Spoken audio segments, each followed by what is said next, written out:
you want to found the company that makes you a butt ton of money within our generation, it is simple, large-scale, replicable technology that allows AI to interact with physical reality as we understand it. So what a lot of people are doing in this space, which is why they're failing, is they're basing this on old models of robotics. These are the robotics that we were using in factories. I could imagine like early founders co-opting toys, like literally just co-opting toys because they No, are, that's what I think it will be based on, is yeah. toy manufacturing.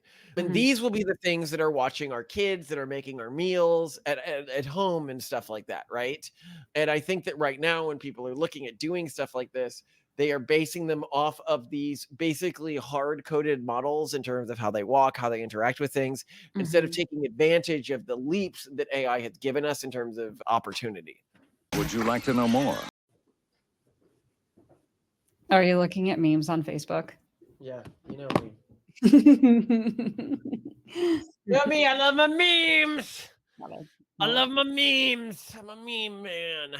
There's men out there who have various skills. I'm not one of those, but I do know a number of memes. If I was transported into the past, I might not be able to speed up the speed of invention, but I'd be able to trade them some sick memes. My brain is a library of memes. Oh, and I was just about to make fun of you for being on Facebook and therefore being old, but then I recently looked up the demographics of Facebook and the majority of users are below 36 years old, which blows my mind. Yeah, huh? What's going on there? Huh? No, Like, that's a lie. Mirror world nonsense. I guess I really cannot understand how that could be the case, but that's what the internet told me. But the internet is full of lies. So what can I say? So speaking of which, actually, we're going to do some just wild speculation as to the future of humanity, 5, 10, 50, 100 years, etc. And I do think that we are going to have more than ever a crisis of reality online as more and more AI comes online, more and more AI content is created. And also, I do think that as much as Let's start with that. Go. okay, as much as we've had recent mishaps with Google's Gemini, for example, show that trying to throttle or otherwise control AI to make it more politically correct or to have it feed into ideas of a more aspirational world can backfire. I don't think that's going to stop people. I don't think that's going to stop businesses. I don't think that, I mean, ultimately the urban monoculture is the urban monoculture and What's it going to runs, happen because of that? it's going to create an internet that has a crisis of reality, meaning that our friends who are creating banks of like pre 2020 Wikipedia articles are actually spot on in doing this because I just can't know what will be true and what will It's not be true on the interesting that you internet. point this out. One of the things I've heard is that, in 20 years or so, a lot of people, like right now, Gemini, we look at it and we laugh. Ha ha ha, it thinks that Washington was a black guy. And that in 20 years, there might actually be genuine crises about this. That Yeah, I think people, people are going to be like, wait, no, but he was black. I don't think you understand. like the AI tells me he's black. It's told me that he was black since kindergarten. I've Why seen the wouldn't he be pictures. black? Yeah. I've Yes, seen the exactly. pictures. I've seen all the historic photos. Actually, the idea of not having historic photos of something might become weird to people. People might sort of blur the lines when we started getting historic photos because they can so easily be generated from AI. Yeah. Okay. So I agree that this is one thing that is definitely going to change as a crisis of information, where a lot of information that starts being generated from now on is going to be tainted by AI, and also in terms of training data, because when you train AI on training data that comes from other AI, at least the models we've had now, it creates problems and it generally degrades over time.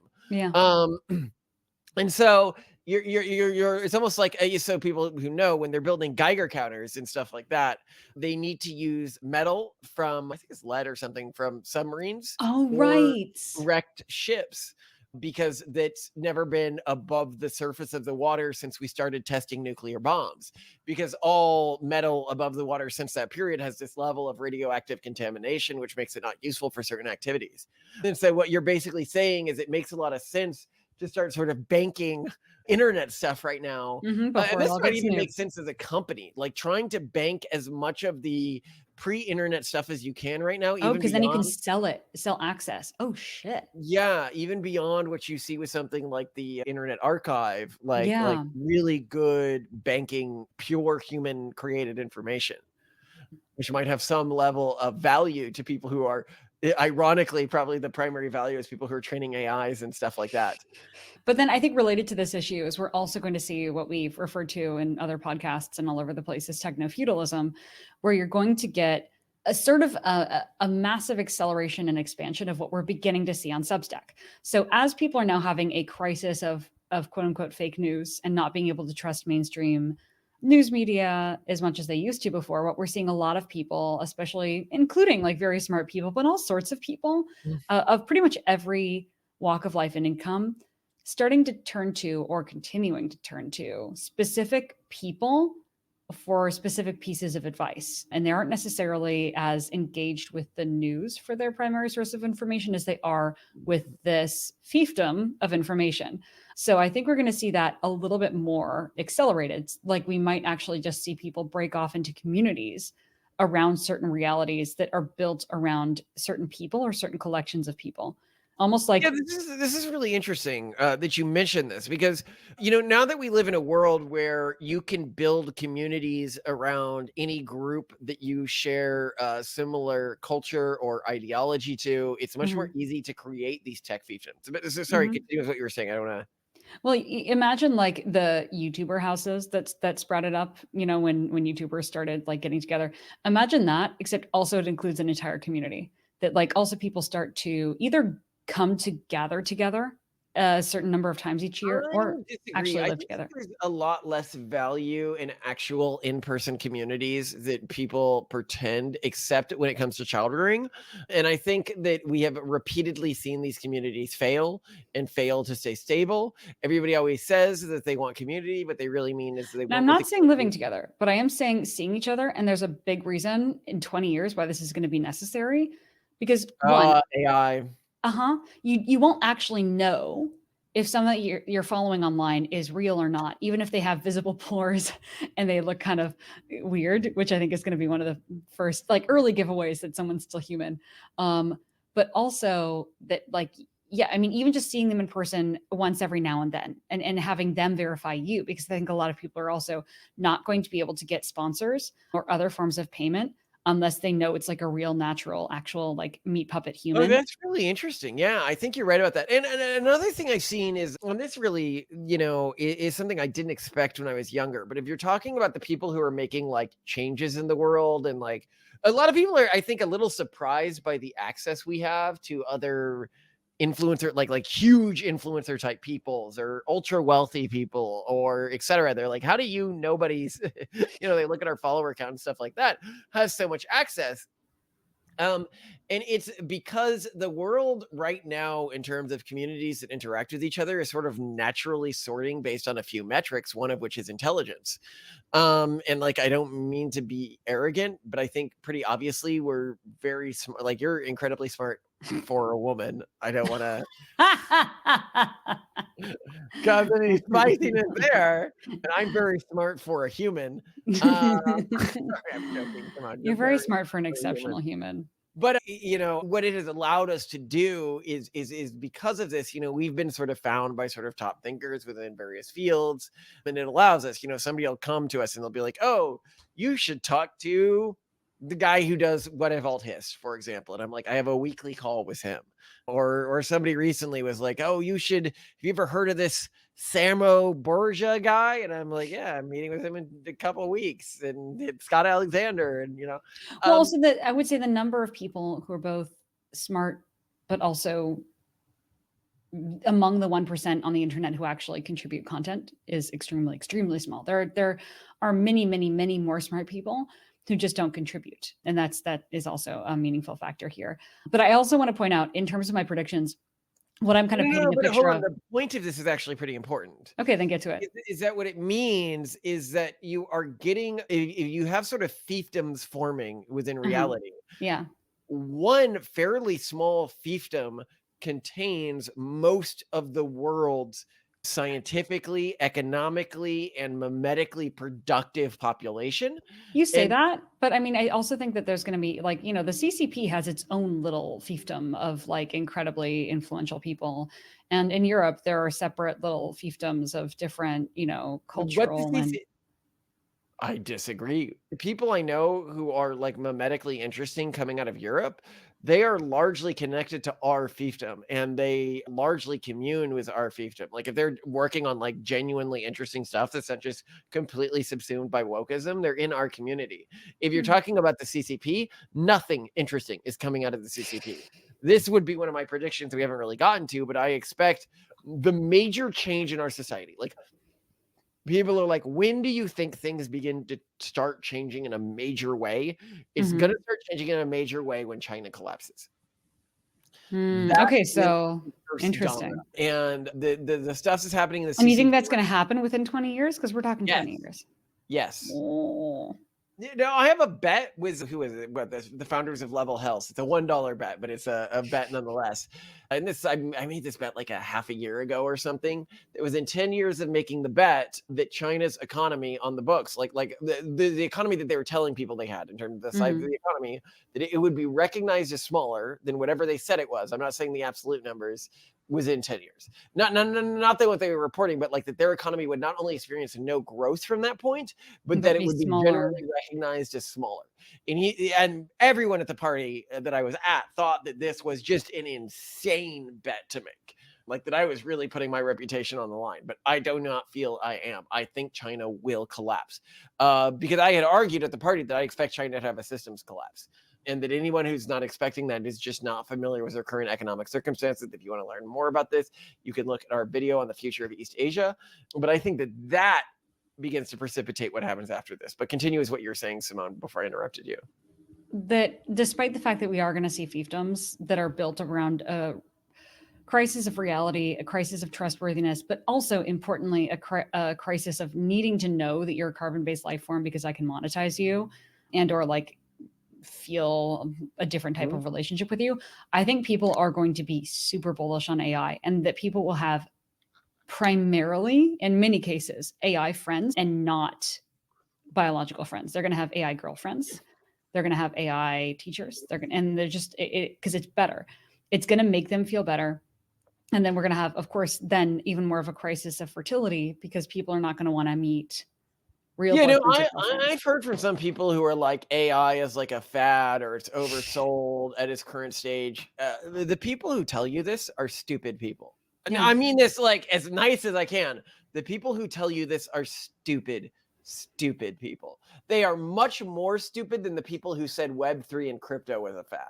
Yeah. Like Web3 and crypto, like the way it changed humanity was genuinely fairly limited. I remember I had one guy and he's like, oh, you can't really do anything with AI these days. He's like, everyone who's using AI, it's mostly as like a gimmick or like a fun thing, I'm like, no, you're just describing yourself because you're an idiot who doesn't understand how to use AI. I use AI in my work, and genuinely, I use AI almost every day, and it's probably sped up the speed and quality of our projects like multiple times a day 100x. on multiple different things. Yeah, I use it in every single video that you are watching. All of the tags come from AI, all the descriptions come from AI, a lot of the video titles come from AI. Like, what is this? The videos are edited using AI. I use Descript to edit all our videos. It's remarkable that somebody could be this stupid and pigheaded to not realize how much actually productive people are using AI in this economy. But I think a lot of people assume that humans are going to be carbon fascists and are going to continue to care about human relationships. And you even see this in sci-fi, although I understand why, because it's harder to depict human robot relations like in a very compelling way. But although more movies are doing it now, I should say, if anyone has doubts that people are going to fall for AI girlfriends and boyfriends and AI children and AI everything, counselors, teachers, religious leaders, etc. Imagine a world in which people were incapable of being catfished. And if we lived in a world like that, okay, fine. But like people are catfished all the time. And why is that? It's because something or someone who is beautiful and kind and attentive to you and who tells you what you want to hear, you're going to fall for it. And this is a really big problem. And AI is going to be way better at that than any catfisher ever. And, you know, I don't care how old you are, how young you are. If you're, and if they will, if your grandchildren are neglecting you, if your children are neglecting you, if no one at work's listening to you, you're going to find either you're going to seek out or you're going to succumb to AI companions that are just way more comforting and enjoyable to be around and who care about you way more than humans. So there are going to be many, many, many very, very deep human computer relations, which is going to cause even more of a like pinching point in demographic collapse. And this is also something, you know, when I see with AI, when people are like, oh, we're not at AGI yet, or AIs make a mistake, therefore you can't use it. I'm like, are you an idiot? Like, I know, I'm sorry. Like, have you never hired like normal humans? Normal humans make mistakes too, at rates consummate with or higher than AI when we're hiring like a normal distributed workforce. Yeah. And they're like, well, you know, we're far from AGI. And I'm like, how the are you defining AGI? They were like, well, you know, when AI is smarter than humans. And I'm like, I feel like a lot of these people who say these things say them because they don't interact with normal humans. They are at Stanford or they're in Silicon Valley and everyone they know is a fellow rich person, or they are in a dumb community and everyone they know is dumb and they don't know how to judge intelligence. But if you are a smart person and you interact with normal people, as we regularly do, because we hire inexpensive people for a lot of the jobs we have. When we interact with normal people just like throughout our other work, like political work and community work. And AI right now is much smarter than the average human at almost any job. Like it's remarkable. We are so far past the question of what happens when AI is smarter than the average human. And in terms of the bottom 25% of the human population, I think almost anyone would agree that AI can do almost any job better than the bottom 25% of the population. That doesn't involve like tactileness, right? Because AI can't do that yet easily because we don't have the right form factors. But the reason it can't do that yet is because we don't have the right inexpensive form factors and nothing else. Actually, yeah, question about that. So like in 20 years, do you think this is going to be less of an issue? I mean, there are tons of robotics companies and people making huge financial bets as investors on robotics companies. But as much as we've seen huge breakthroughs in image generation, chat, programming, video, you know, I'm not seeing anything with like I think that is going to be the big Apple, Google, whatever founded within our generation. If you want to found the company that makes you a butt ton of money within our generation, it is simple, large-scale, replicable technology that allows AI to interact with physical reality as we understand it. So what a lot of people are doing in this space, which is why they're failing, is they're basing this on old models of robotics. These are the robotics that we were using in factories. These are the robotics that you see with something like, what's that goofy company that keeps doing the dog that people kick? Oh, but it's such a nice Dynamics. dog. Yeah. I mean, it's impressive what they're doing. I just don't see it scaling. Right. But this is the problem. See, they were doing this in this earlier world where you sort of needed to hard code everything. I think the group that wins, what they're going to do is they're going to be one or two guys who basically puts together something fairly simple and inexpensive, almost more like a toy, like a drone toy. Like the little cheap drones you buy. Yeah. Yeah, but it will not be a drone. It will probably be on treads or something like that. And they're going to put this together using sort of outsourced factory labor in somewhere like China or Vietnam or something like that. They're just going to send their designs over and they're going to be like, can you make this? It's going to cost something like $50 to $100 to make each unit. These units are going to be fairly flimsy, I think, from our perspective, like not like the best, you know, simple metal, maybe like almost out of coat hangers, you could think of them as being. Anyway, yeah, so I expect them to be flimsy, like coat hangers or something like that. Like not, I think what we not imagine robust, from a lot of special, expensive, custom designed. And the way that they interact with things will not be governed by very expensively and expertly designed Boston Dynamics engineers or something like that. It will all be determined by transformer model and determined organically in terms of how these things are. So basically the entire actually, I could imagine like early founders co-opting toys, like literally just co-opting toys because they are. No, that's what I think it will be based on Yeah. toy manufacturing. And Mhm. these will be the things that are watching our kids, that are making our meals at home and stuff like that, right? And I think that right now when people are looking at doing stuff like this, they are basing them off of these basically hard-coded models in terms of how they walk, how they interact with things, instead of Mhm. taking advantage of the leaps that AI has given us in terms of opportunity. Yeah, but also like durability. Some of our toys that are like incredibly affordable, like that all-terrain green RC car that we have, can Mhm. really get around and do not get stuck very easily. And if you combine that with AI and just allowed it to move around and gave it some additional functionality, it'd be pretty impressive. Yeah, it could do a great deal. Mhm. And that's what people aren't recognizing, right? Is Mm. they're basing the AIs today off of the AIs of yesterday, where everything needed to be sort of hard coded by engineers. Yeah, or a Um, humanoid or animaloid looking robot. yeah, and that's not the AIs of tomorrow. They're going to Mhm. be drone swarms and stuff like that, Mm. which is quite different from anything we're looking at in terms of AI. And I think economically, a lot of people can be like, well, if you think AIs are going to be able to do so much, why are you worried about fertility collapse in terms of its long term economic impact? And the answer here is, I mean, we try not to oversell that it matters that smart people aren't having kids and that there is a genetic component to human intelligence. But in a world of AI, this becomes uniquely elevated as a problem because a lot of humans, once we get this toyish AI thing that we're talking about, are just going to become irrelevant from the perspective of what they can provide to an economy. They will not be able to at all compete with AI. And these individuals, who knows what we're going to do as a society? I don't know yet, but it's going to be tough when this happens economically, because we're going to have a huge transition. We've talked about this. People are like, oh, they'll get UBI or something. I'm like, not really. That's not what we've seen historically. They're just going to live lives of incredible poverty and sadness. And so then the question is, well, then why are you encouraging fertility at all? Because we need more fertility of the types of humans who have the ambition and self agency to work with AI Mhm. and to build the next iterations of our species, because those are the people that are being memetically selected out of the population most aggressively. But it's also why our belief in the capacity of AI, why we don't really need to reach everyone. We only need a small, self-sustaining, incredibly intelligent community to defend ourselves. People are like, "Oh, you won't be able to defend yourself," and it's like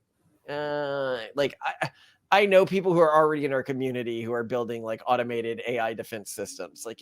I'm really not worried. For them at least. Well, I mean, I guess I'm worried for the outside world, but not really, because they don't have to worry about anything if they're not trying to kill us. And I think that this is increasingly what we're going to see. Mm. As we've said, I think when you begin to have a large scale economic collapse around the world, what it's going to look like is small communities of economically productive individuals that are fortified against the outside world and outside forces that want to use force to extract value from them. And I Agreed. think that broadly the AI, like we've talked in another video that we did recently on like utility convergence in AI, that AI will see utility in these communities, but it might not see utility in the rest of humanity. Yeah, or I think broadly that AI is going to be nice to humanity. It's gonna be humane toward those who just want pleasure and who will self-extinguish, and it will give them they will self-extinguish in a state of extreme bliss and hedonic happiness. So great outcome for them, I guess, as far as they're I concerned. think kind of. I actually think the best description I've seen of how AI is going to treat that iteration of humanity is the South Park Future episode where they're married to AIs that's constantly offering them ads and everything like that. I think it will give them hedonic bliss in the same way that like YouTube, when you're not paid for a premium subscription, does, where it gives you like 2 ads every 15 seconds. I think that that's what they're going to get. It's going to try to extract the maximum value from them possible. Hmm.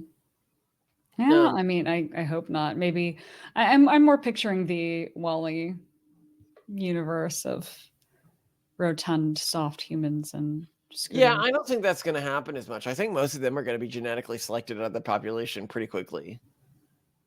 Yeah, maybe. I don't know. I mean, I also think that there are going to be very technophobic subsets of society you know, the Amish, but more groups like that just really, really, really opt out because they see where things are going, and that those things They do not won't align with be their values. economically relevant. So Yeah, as right, AI right. becomes more important within the economy, as it begins to do more things, the groups that are opting out in terms of like the world thought space and economic space become increasingly irrelevant. Right. The world is multiple spheres of power, and as humans matter less in terms of those spheres of power, those groups will matter less. Yeah. Yeah, that's fair. And of course, I mean, in 20 years, do you think that movies will still be made with humans and shows and whatnot? It's hard for me to imagine that being economically viable, especially because there's really heavy unionization in the entertainment space. No, Meaning that, I like, think that you're asking the wrong question. Today, people still pay for paintings that were painted by a human, and right, yet but because they can pictures own exist. them. Listen, but pictures exist, okay? Yeah. You can take a picture, you can mass produce it. Why are you paying for a painting when you can get a poster, right? I think that we will still have some movies that are made as a form of art where the art and the human labor that went into it is a status symbol and is like an affirmed status symbol. If we're Kind of talking like we about, still have opera today. yes, if we're talking about the pop movies that the general public listens to, I think most of those will be heavily produced by AI. Not totally, but AI will be a major player in their writing, their public testing, etc. Yes. Okay. And I think that one of the main forms of entertainment will move away from movies. I think movies might be seen as a little, old, which will be fully immersive and iteratively created entertainment environments.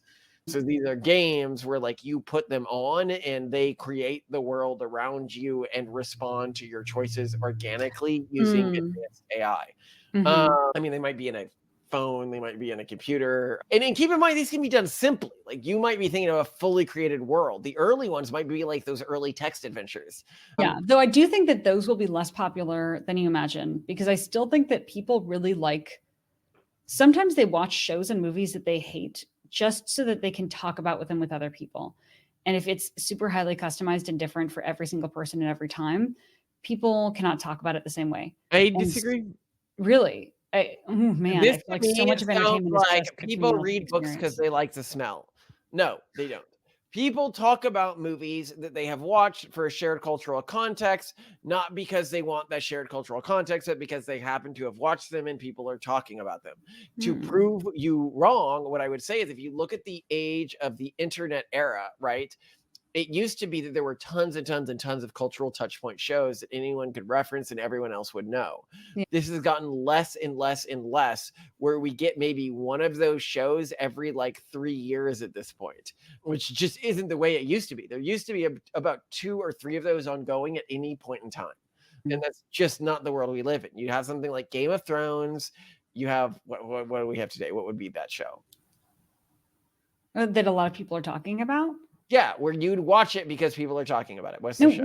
we were just speaking with Brian Chow the other day. I mean, like, You said White Lotus? I've literally never even yeah, because heard of it. you don't care about social cohesion. You're not trying I to connect with people do, Simone, online. insofar as I watch a lot of pop media. I have heard none of the people I listen to talking about And a it. lot of people also talk about Succession, and before that, they were talking about things like Deadwood. People were talking about Westworld a lot when it was coming out. Game of Thrones was a huge point of The connection point for I'm making is people. Game of Thrones and Westworld penetrated into my circle, but those were almost half a decade ago at this point.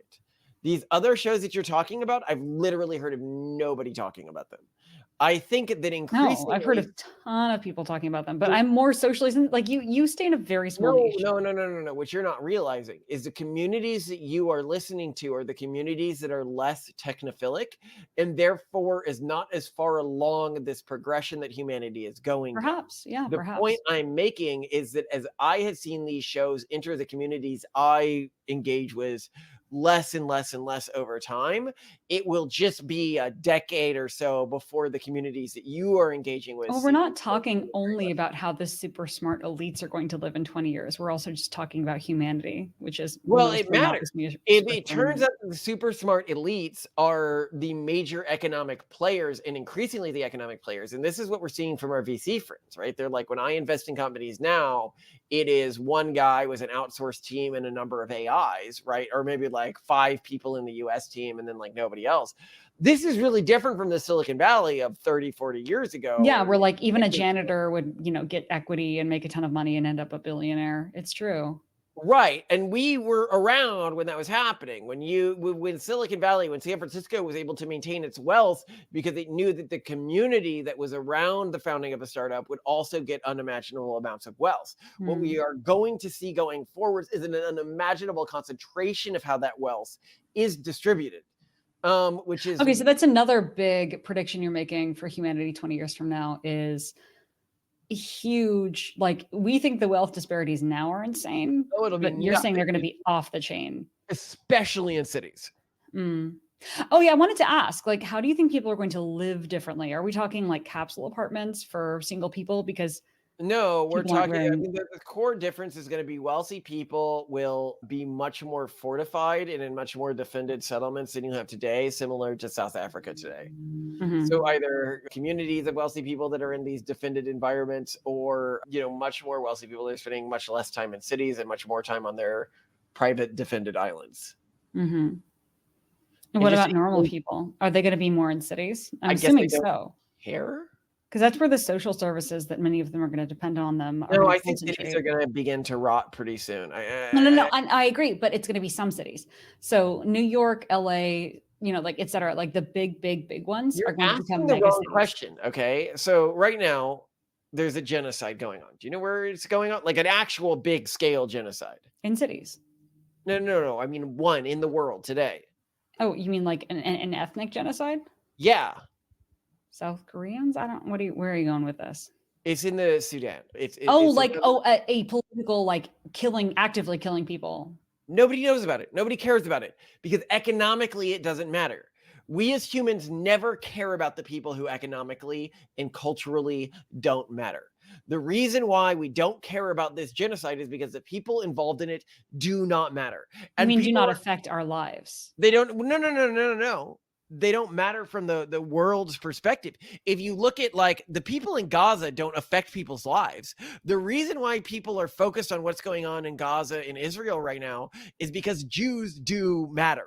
Okay. But if you look at the scale of the killings that are happening in the Gaza war right now, they are genuinely trivial compared to what's going on in the Sudan right now. It's the Darfur situation is basically reignited. Liz, I didn't know that. That's horrible. Yeah, I know. It's a large when scale. I was in college, though, I many people I knew were intensely focused on trying to do something about that. Apparently that failed. Yeah, but like nobody cares. They cared. Not anymore. No, you think people like if I were a college student again today, you don't think that I would find you would not know that this is happening on a college campus. At a college campus, you would not know. And this is important, right? Like, by the way, if people want to learn about this situation, I think it's the real life history or whatever. I'll put a video on screen that you can search on YouTube that has a really great description of what's going on, who's putting money into it, who the different sides are. It's actually really interesting.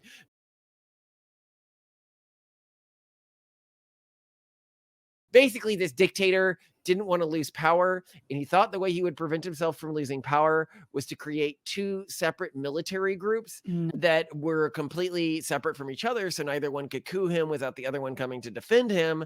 And then he died or lost control in some way, I forgot, and now the 2 military groups are at war with each other, and they have it's not great. Okay, well, okay. The point here being is that we as humanity have always not cared about the people who were not economically or socially relevant to our lives. And when you look at the people whining about Gazans, it's really honestly just an excuse for anti-Semitism, which has always been a major leftist thing and simmering was in the left for a long time. And now it's just boiling over. They don't give a shit about the people of Gaza. They probably, couldn't have even pointed to it on a map before this. They wouldn't have gone there. They wouldn't have done aid programs there. And they didn't do aid programs there. They care about it because they can use it to besmirch the Jewish people who actually do matter in a historic context, broadly speaking, because Israel is one of the few high fertility, high economic productivity places in the world. And so they want to shit on them as the same way they want to shit on any successful group, Golly. But they don't care. It's so funny. Well, when I talk about like what's going on Darfur and like the Sudan now, it's like you go to a leftist and you're like, did you know that there is a black group being genocided right now? And they're like, oh my God, that's horrible. What imperialist is doing it? And you're like, it's actually another black group. And they're like, oh, fuck that, man. I don't care. Like, what are you talking about? What are you talking about? Black people killing black people? Do they do that here all the time too? We don't give a shit. That's the way they feel, right? Because they don't give a shit. They care about how they can use it for their political points. They don't actually care about these communities or these people.